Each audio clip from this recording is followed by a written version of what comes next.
I thought working as a paramedic meant people would see me as the good guy, the one who saves lives. That night proved me wrong. What started as a routine shift turned into something I can't forget: 2 sets of eyes, one smile that wasn't a smile, and a warning whispered like a promise. I drove away alive, but I knew then that in this city, wearing a uniform doesn't always protect you. I'd been working the night shift for almost a year, so the dark streets of Louisville didn't scare me. What bothered me was the silence, the kind that settles in after midnight when even the traffic lights seem tired of blinking. That night, the air was heavy, damp from a drizzle that had come and gone. My uniform clung to my back as I stepped out of the ambulance, stretching my legs after hours of calls that blurred together. It was supposed to be a slow hour. We parked near a closed strip mall, waiting on dispatch, the fluorescent sign of an all-night diner glowing across the street. My partner, Tim, was inside grabbing coffee. He'd asked if I wanted one, but I stayed back. I was tired and didn't want to move. That's when the cruiser rolled up. 2 white officers. One stayed behind the wheel, engine humming low, the other stepped out. His boots echoed against the wet pavement as he approached, slow and deliberate. He didn't smile. "You on a call?" His voice was clipped, cold. "No, sir," I said, straightening instinctively, my badge catching a flash of neon from the diner sign. "Just waiting on dispatch." He eyed the ambulance like it was stolen property. Then his gaze slid back to me, down my face, my uniform, like he was searching for something that didn't fit. "You got ID?" I blinked, confused. "ID? I'm a paramedic." I gestured toward the patch on my chest, then the ambulance parked behind me, but his hand didn't move from his belt.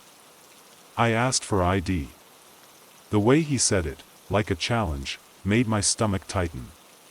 I reached slowly into my pocket, movements exaggerated, the way every black man learns to do when there's a badge and a gun in front of him. I handed him my driver's license, then my employee card for good measure. He didn't glance at the cards right away. He just stared at me, his jaw stiff. Then he stepped closer, too close, and sniffed the air like he was expecting something foul. "You been drinking tonight?" "No, sir." My throat felt dry as bone. "You sure?" He tilted his head, eyes drilling into mine. Behind him, the other officer sat in the cruiser, watching, saying nothing. Tim came out of the diner then, coffee cups in hand, and froze when he saw the scene. He raised an eyebrow, trying to keep his face neutral, but his jaw twitched. He started to walk over, but the officer lifted a hand without looking back. Tim stopped in his tracks. The officer finally looked at my cards. He held them like they were contaminated, taking his time, then asking questions that didn't make sense. "What's your station number? Who's your supervisor? Where's your run log?" Every answer felt like a test I didn't study for. Then, slowly, he handed my ID back. "Stay out of trouble," he said, the words curling like smoke, before turning and walking back to the cruiser. As they pulled away, I exhaled for the first time in what felt like minutes. Tim came up beside me, coffee trembling in his hand. "What the hell was that?" he whispered. But I didn't answer. My hands were still shaking, and deep down, something told me that night wasn't over yet. We didn't speak for a while after that. Tim handed me the coffee, but it tasted like rainwater. My chest was still tight, and every shadow on the street felt like it was watching me. I kept telling myself to shake it off. Encounters like that happen, you move on. But then the radio crackled. "Unit 27, respond to possible cardiac arrest, 1128 Westbury Lane." I repeated the address back, checked the map. Westbury was 15 minutes out, quiet residential stretch on the edge of town. Big houses, big yards, lots of porch lights. The kind of place where you're either a homeowner, or a problem. As we pulled away, headlights cut through the wet streets. The whole time, I felt that cruiser's presence lingering in my mind. Like the smell of gun oil. When we turned into Westbury, it was just past 2 a.m. Most of the houses sat dark, except for the one we were headed to, a 2-story brick with its lights blazing. A man waved us down from the driveway, frantic. "Hurry, she's upstairs." We grabbed the gear and rushed inside. The house smelled like lavender candles and something metallic. The patient, a woman in her 60s, was in the bedroom, pale, barely breathing. Tim jumped into compressions while I set up the airway, hands moving on muscle memory. For 10 minutes, the world shrank to nothing but the rhythm of chest pumps and the beeping of our monitor. We got a pulse back. Weak, but there. The man cried when we loaded her on the stretcher. For a second, I forgot about everything else. Saving a life feels like that, pure, urgent, clean. Until we stepped outside. 2 cruisers were waiting at the curb. Red and blue lights flashing across the manicured lawns like a warning. My stomach dropped. The first officer to step out wasn't the one from earlier. This one looked younger, face smooth, eyes sharp. "We got a call about suspicious activity," he said. Tim froze halfway to the ambulance doors. "Suspicious? We're EMS. You see the damn uniform." The officer ignored him. His eyes were locked on me. Then another door slammed, and out stepped the first cop, the one who had stopped me at the diner. He smiled this time. A slow, knowing smile that didn't reach his eyes. Well, he said softly, walking closer. "Didn't expect to see you here." I didn't answer. Couldn't. My pulse thundered in my ears. "Mind telling me what you're doing in this neighborhood at 2 in the morning?" His voice carried, loud enough for the neighbors who had gathered in doorways. "Watching." Whispering. I gestured to the stretcher, to the woman fighting for breath inside the ambulance. "Medical emergency. We're transporting her now." He stepped even closer, so near I could smell the rain on his jacket. His hand brushed the butt of his holster. "Funny thing. Guy next door says he saw someone snooping around the houses before you showed up." The words hit like ice water. It didn't matter that they weren't true. What mattered was how he said them, with a weight that could crush me if he chose. Tim started to speak, but I shot him a look that said shut up. The officer watched me like a cat watching a bird in a cage. Then, slowly, he leaned in, his breath hot against my ear. "Careful where you wander," he whispered. Then he stepped back, smile gone, and turned away like nothing happened. We drove off in silence, the siren wailing as the street disappeared behind us.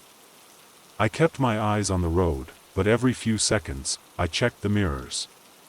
No cruisers followed.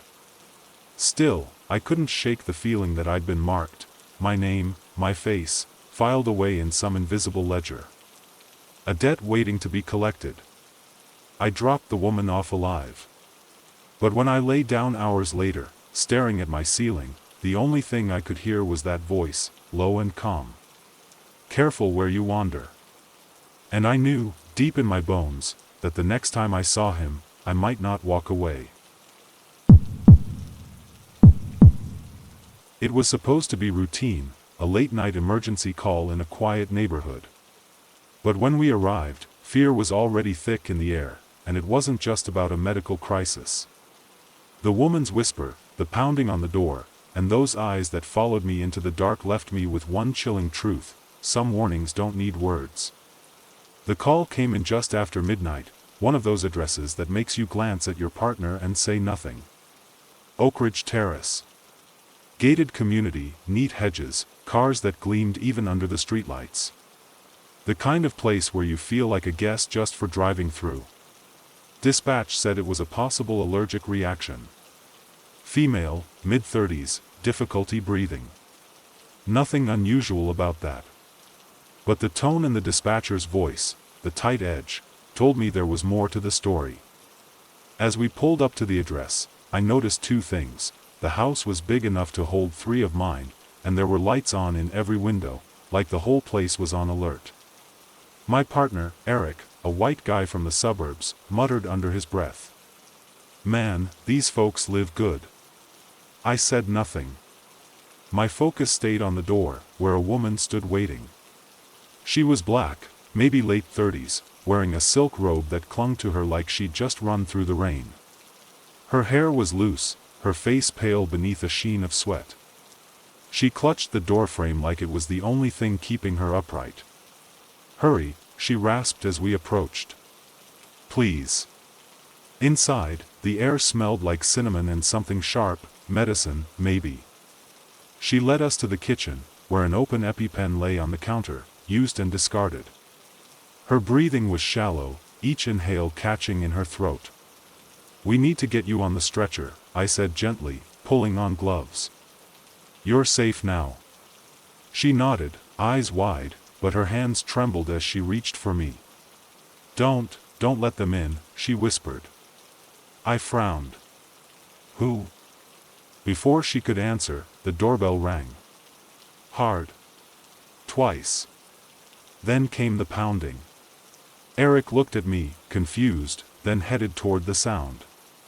I heard the door open, voices spilling in, low, sharp, demanding. Male voices. I stayed with the woman, keeping my tone calm as I checked her vitals, though my gut was tightening with every word I caught from the front door. Words like ID, explain, suspicious. "Please," she said again, her fingers gripping my arm now. "Don't let them take me outside." I was about to ask why when 2 men appeared in the kitchen doorway. Cops. Both white, both radiating that rigid authority that fills a room and leaves no space for air.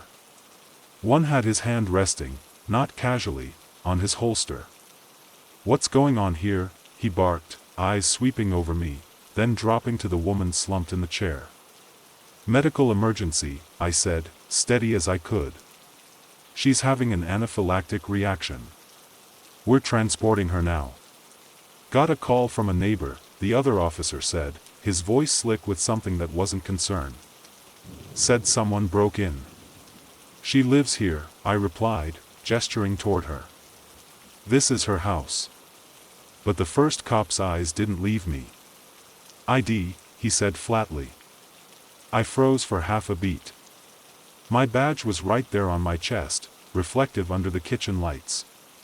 But I reached for my wallet anyway, slow and deliberate, like I was defusing a bomb. The woman's breathing hitched. Her grip on my arm tightened until it hurt.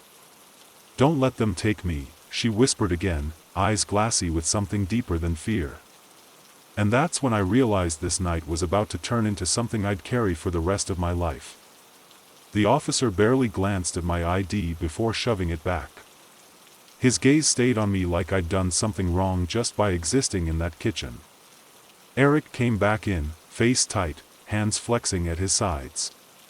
He didn't say a word, which told me everything I needed to know about the tension humming in the air. I turned back to the woman. Her lips were starting to swell again, breaths shallow and ragged. "We need to move now," I said, more to myself than anyone else. I grabbed the stretcher, angling it through the doorway, but the first officer stepped into my path. "Where you taking her?"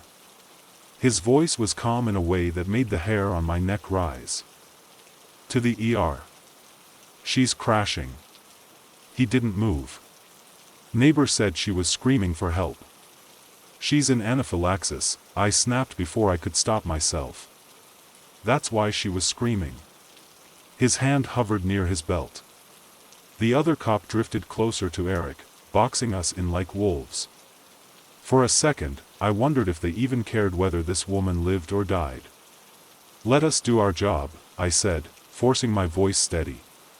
My eyes flicked to the woman, her chest barely rising, her fingers clawing weakly at the robe like she was trying to hold herself together. Finally, the officer stepped aside. Not because he wanted to. Because he could see she was circling the drain. We rushed her out into the night air. Porch lights burned across the street, silhouettes gathered behind windows. Watching. judging. Eric opened the back doors, and I climbed in, hooking her up to the monitor while he started the engine. That's when I heard it, the crunch of boots on gravel. The first officer was back, leaning against the open doors like he owned the world. "You sure she lives here?" he asked softly, his eyes locked on mine. "Yes," I said. My throat was dry as dust. He tilted his head, smiling like he knew something I didn't. "Funny. House is under foreclosure. No utilities in her name." The words landed like a punch. I glanced at the woman, barely conscious now, lips bluish, sweat pooling at her temples. If he was telling the truth, I didn't know. Didn't matter. My job was to keep her alive. But in that moment, I realized what this was. Not a welfare check. Not about safety. It was a question hanging heavy in the dark. Who belongs here? And I knew what my face answered for them. I shut the doors in his face and yelled for Eric to drive. Tires screeched, red and blue lights flashing in the mirrors as we tore down the street. My hands worked fast, oxygen, fluids, AP, but my head was somewhere else, replaying his smile, those words. House under foreclosure.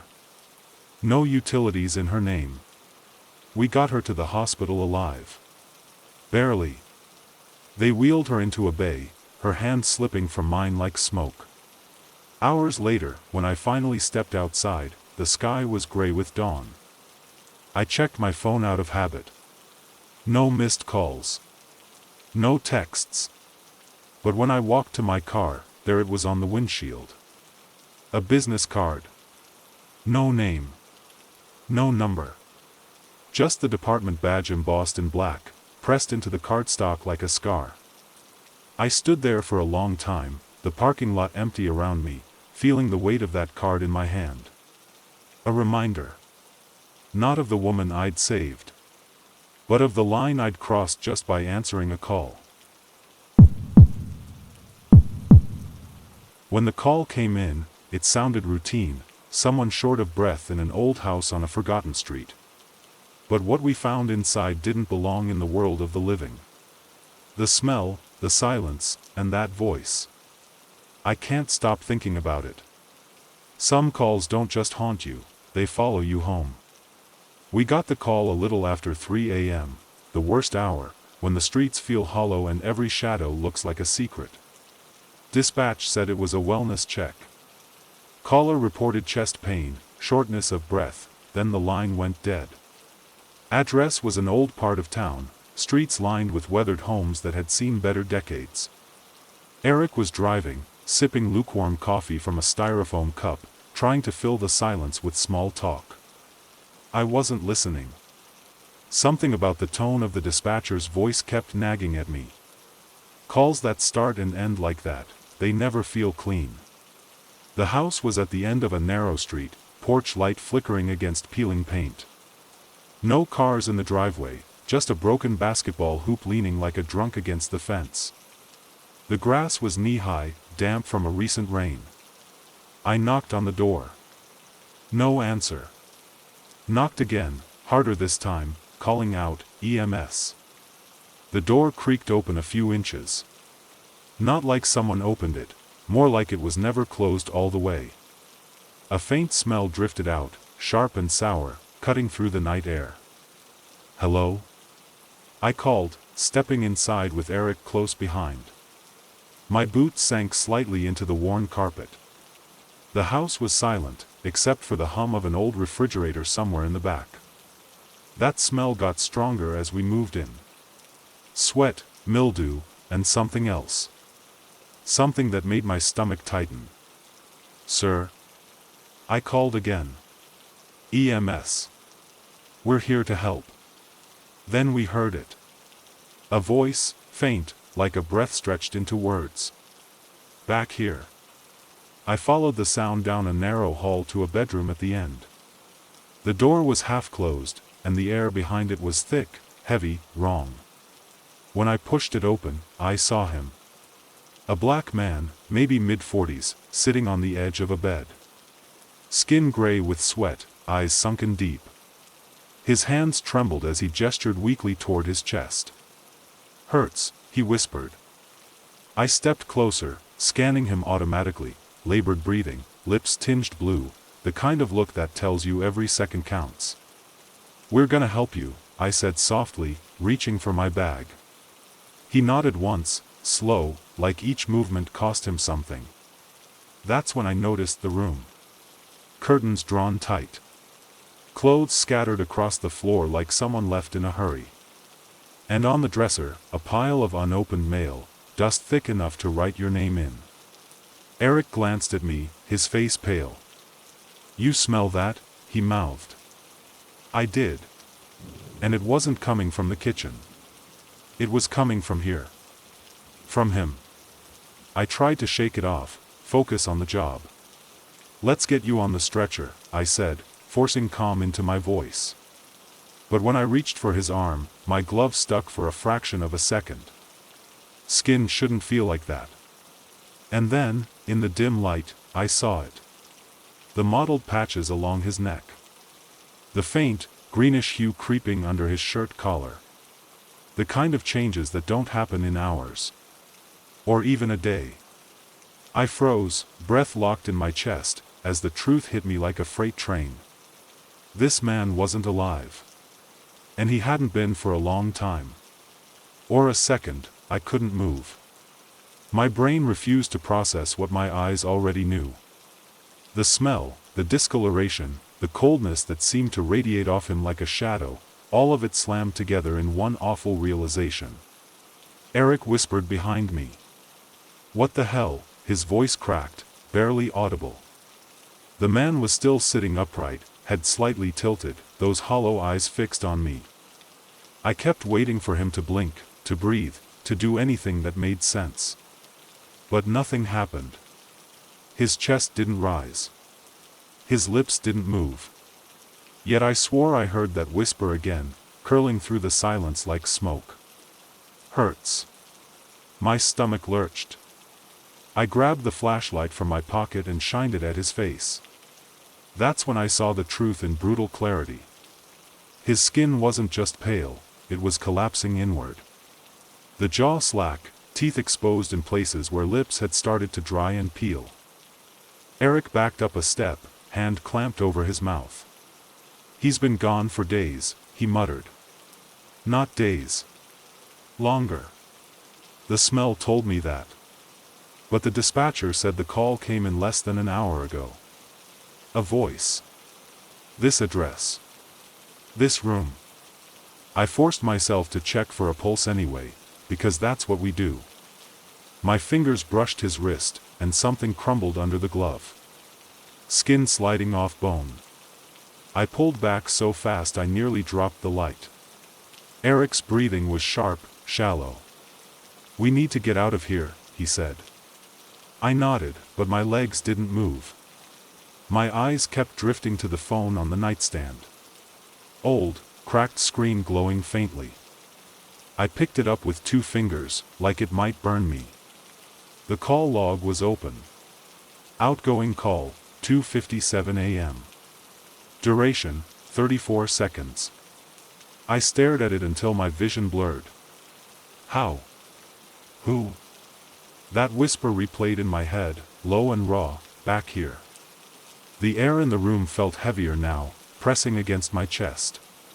My instincts screamed to run, but something made me glance back at the man on the bed. His head was tilted farther now, just slightly, like it had shifted when I wasn't looking. Eric grabbed my arm. "Come on."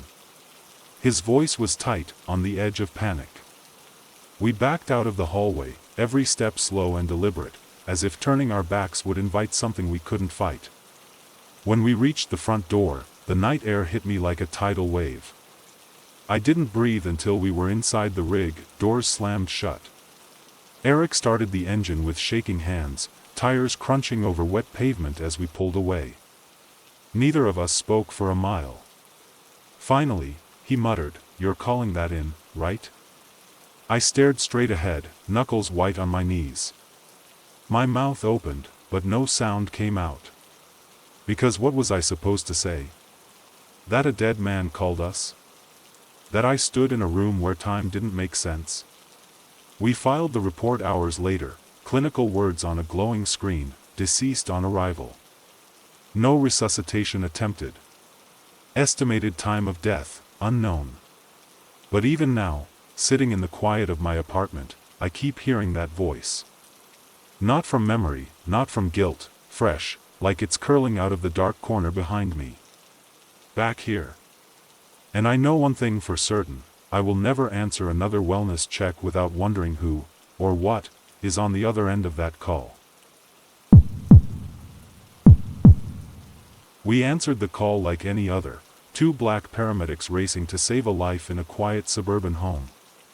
But the moment we stepped inside, the air changed. A dead man on the floor, a badge in the doorway, and a voice that made my blood run cold. Some nights, the danger isn't what you expect, it's who's waiting for you in the dark.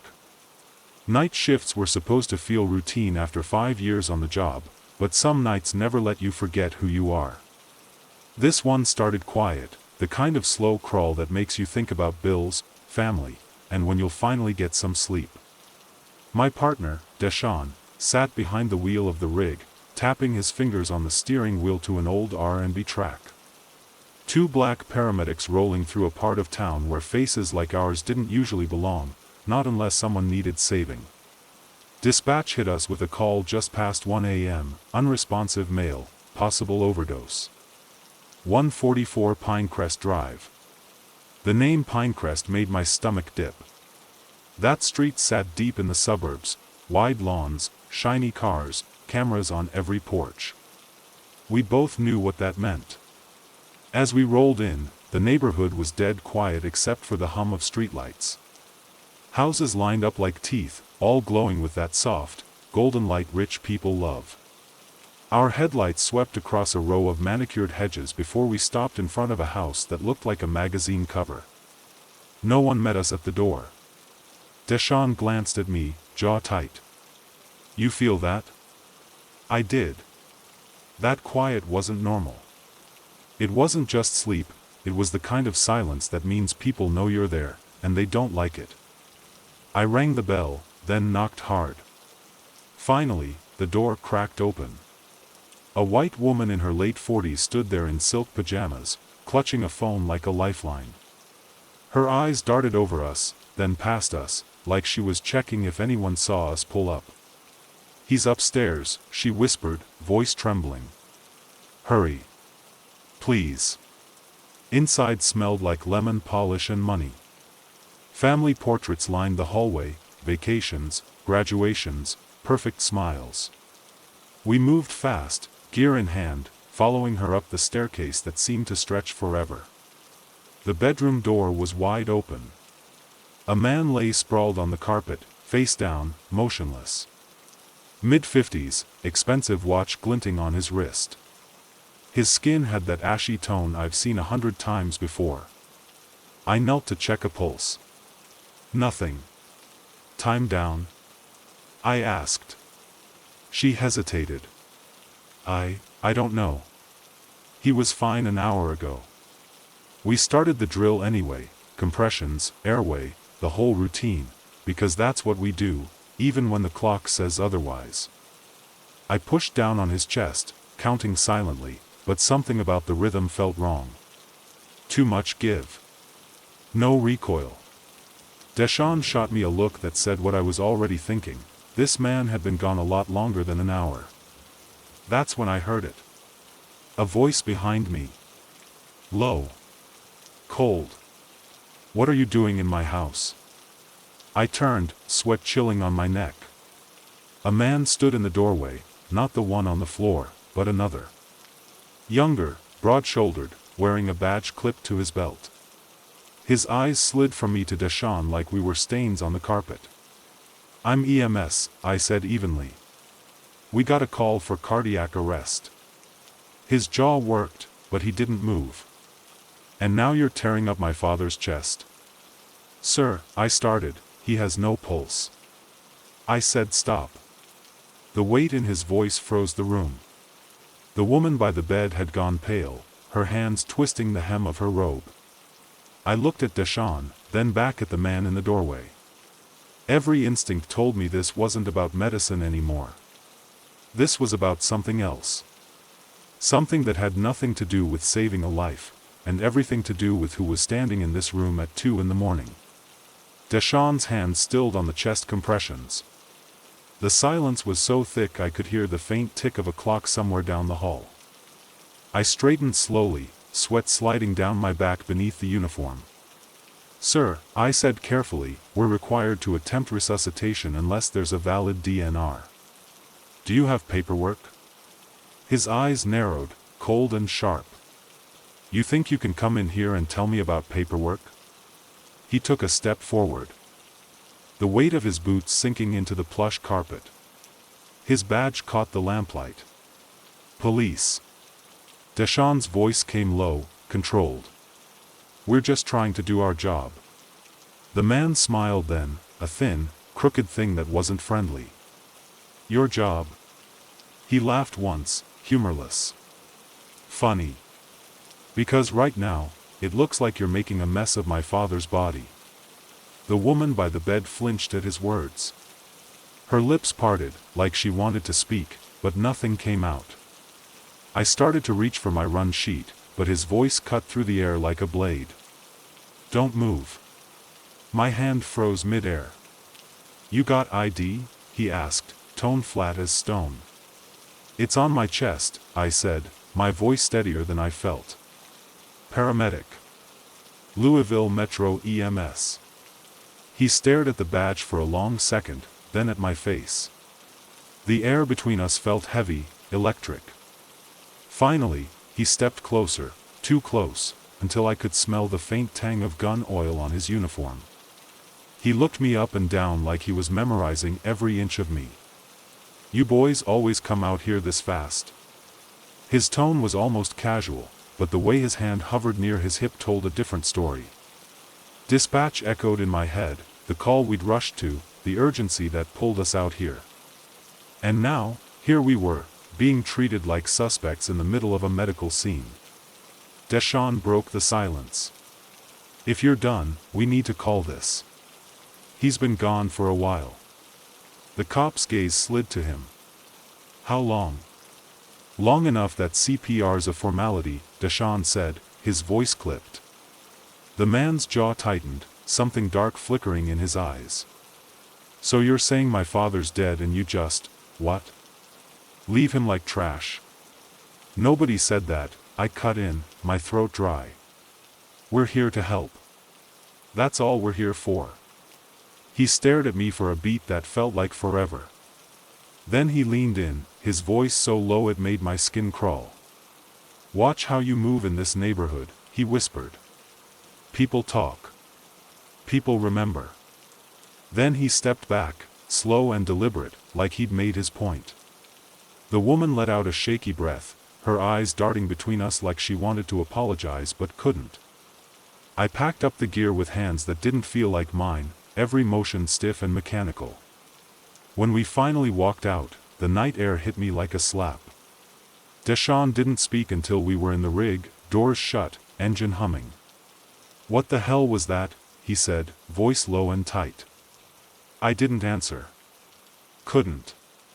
My mind was replaying the way he looked at us, like we didn't belong here, like we were intruders in a world that would never make room for us. As we pulled away, I checked the mirror out of habit. The house glowed behind us, warm and perfect against the dark. But in that window, just for a second, I thought I saw him watching. And I knew then, saving lives is the easy part. Surviving nights like this? That's the real job. When we answered the call, it was supposed to be simple, help a woman struggling to breathe and get her to safety. But then came the pounding at the door, the flashing lights, and the weight of something far bigger than medicine. That night, survival meant more than stabilizing a patient. It meant walking out alive. It was close to midnight when the call came through, short, panicked, cutting through the static like a knife. "My wife, she's not breathing right. Please hurry." The address flashed across the screen, 327 Willowbrook Lane. Willowbrook was one of those places you notice even before you pull in, tall oak trees lining the streets, wide driveways, houses sitting behind fences like fortresses. The kind of neighborhood where every porch light is a silent warning, you don't belong here. Deshaun was behind the wheel, his jaw clenched as he steered us past rows of brick homes with glowing windows. "You feel that?" he muttered. I did. The weight of eyes that weren't even there yet. When we pulled up, a black man stood on the porch, waving both arms like he'd been standing there the whole time. He looked mid-30s, wearing sweats and a t-shirt soaked with sweat. His face was pale under the porch light. "Upstairs, please," he said the second we stepped out. Inside, the house smelled faintly of vanilla and something heavier, fear. Family pictures lined the walls, birthdays, graduations, 2 kids smiling wide. It struck me how much life those photos held, while the man leading us up the stairs looked like his was unraveling. She just started wheezing," he stammered as we climbed. I tried her inhaler, nothing worked. We found her in the bedroom, sitting on the edge of the bed, clutching her chest with trembling hands. Her breaths came short, ragged, pulling at the hollow of her throat. She looked up at us with wide, terrified eyes. "We got you," I said, my voice calm as my hands worked fast. Oxygen mask. Pulse ox. Heart racing but steady enough. Severe asthma attack. We could handle this. Deshaun gave her a nebulizer, the mist curling like smoke as she sucked in air with desperate gulps. Slowly, her shoulders began to loosen, the panic easing just enough for color to creep back into her cheeks. "You're gonna be okay," I told her. That's when the knock came. Hard. 3 sharp raps against the front door, echoing through the house like gunshots. The husband froze mid-step. His head snapped toward the stairs. Another knock, louder this time. Then a voice, deep, commanding. "Police. Open up." I felt something cold settle in my stomach. The man's eyes darted to me, wide and pleading. "I didn't call them," he whispered. Deshaun shot me a look, and I knew he was thinking the same thing I was. This just went sideways. The knocking turned into pounding. "Police. We need to speak with the homeowner." The woman on the bed coughed, pulling the mask away. Her voice came hoarse, almost broken. "Please, don't let them take him." Her words hit like a gut punch. And in that instant, I understood, this wasn't just about medicine anymore. This was about survival. And not just theirs. Ours too. The pounding rattled the walls now. A voice barked through the door, "If you don't open up, we're coming in." The husband's chest heaved like he'd run a mile. He looked at his wife, then back at me, his eyes frantic. "Please," he whispered, voice cracking. She just started breathing normal. "Please don't let them take me away." I felt the weight of those words settle on my shoulders like a stone.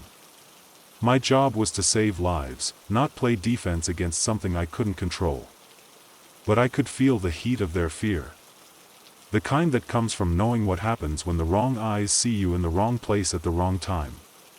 "Keep them calm," I told Deshaun quietly. Then I stepped out into the hallway, moving toward the stairs with my heart pounding in my throat. By the time I reached the front door, the pounding stopped. But the silence was worse. 2 officers stood on the porch, their silhouettes backlit by flashing lights that painted the whole street red and blue. Their hands hovered near their holsters. Their eyes locked on me like a spotlight. "Step outside," one said. Not asked. Ordered. I kept my hands visible. "I'm EMS," I said, forcing calm into every syllable. "Medical emergency upstairs." One officer's gaze flicked over my uniform, then passed me into the house. "We got a call about a disturbance." "Not here," I said, steady. "Patient had an asthma attack. She's stable now." Then you won't mind us taking a look. His boot shifted forward, crossing the threshold. Before I could answer, the husband appeared at the top of the stairs. His face was tight, his voice shaking as he called down, "My wife is sick. Leave us alone." The officers froze for a beat, then moved as one, stepping in, their voices sharp. "Sir, come down here now." I put myself in their line of sight before I even thought about it. "He's not under arrest," I said, trying to keep the edge out of my tone. The taller cop's jaw tightened. "Move aside." Behind me, I could hear the woman coughing again, fear thick in every sound. Deshawn called out, "She needs to stay calm or she's gonna spiral again." But the officers didn't care. They pushed forward until I felt the brush of a sleeve against mine, the hard edge of authority pressing like a knife against my ribs. In that moment, every training drilled into me, de-escalate, stay professional, felt like a fragile thread pulling apart in my hands. Because this wasn't about policy. It was about power. And it wasn't mine. The husband took a step down, hands raised. "Please," he said, voice breaking. "My kids are asleep. Don't." "Hands where I can see them," the taller cop snapped, his hand dropping toward his belt. Something cold gripped my spine. I heard Deshawn curse under his breath from upstairs. "Enough." My voice cracked through the air louder than I intended. Both officers froze, their eyes snapping to me. My heart slammed so hard it hurt, but I didn't back down. Nobody's resisting. We're treating a medical emergency. You want to make this worse? Go ahead. For a long second, the only sound was the hum of the cruiser outside. Then, slowly, the taller cop lowered his hand. His eyes lingered on me like a warning carved in stone. "Finish your job," he said finally. His voice was low, cold. "And then get out of here." They stepped back, but the weight of them stayed, even after the door shut. I stood there for a moment, shaking so hard I could barely feel my fingers.